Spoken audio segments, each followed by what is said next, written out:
ఖమ్మం జిల్లా కూసుమంచిలో మంత్రి పొంగులేటి శ్రీనివాసరెడ్డి పర్యటించారు. కళ్యాణ లక్ష్మి చెక్కుల పంపిణీ చేశారు. ఆర్థిక పరిస్థితి బాగాలేని కారణంగా కళ్యాణ లక్ష్మి చెక్కులతో పాటు తులం బంగారం ఇవ్వలేకపోతున్నామని మంత్రి అన్నారు. త్వరలోనే ఇచ్చిన ప్రతి హామీని అమలు చేస్తామని వెల్లడించారు. మన ప్రభుత్వంలో రైతులకు 2 లక్షల రుణమాఫీ చేశామని, 50,362 ప్రభుత్వ ఉద్యోగాలు ఇచ్చామన్నారు. త్వరలోనే ప్రతి నియోజకవర్గానికి 3,500 రూపాయలు ఇందిరమ్మ రేషన్ కార్డులు కూడా అందజేస్తామని మంత్రి పొంగులేటి శ్రీనివాసరెడ్డి అన్నారు.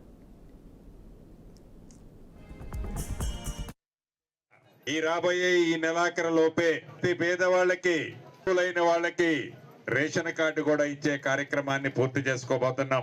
క్షేమ కార్యక్రమానికి వచ్చి ఆడబిడ్డలకి భరోసా కల్పించే దాంట్లో 500 రూపాయలకే గ్యాస్ మొద్దు కానివ్వండి, 200 యూనిట్లు ఫ్రీగా విద్యుతే కానివ్వండి, ఫ్రీగా ఆర్టీసీ బస్సులో ఎంత దూరమైన ఉచిత ప్రయాణమే కానివ్వండి, ఈ కార్యక్రమాలను చేశాం. కొంతమంది నా ఆడబిడ్డల మనసులో ఏదో తులం బంగారం ఇస్తున్నట్టు కదా ఏంది అని వాళ్ళ మనసులో ఉంది.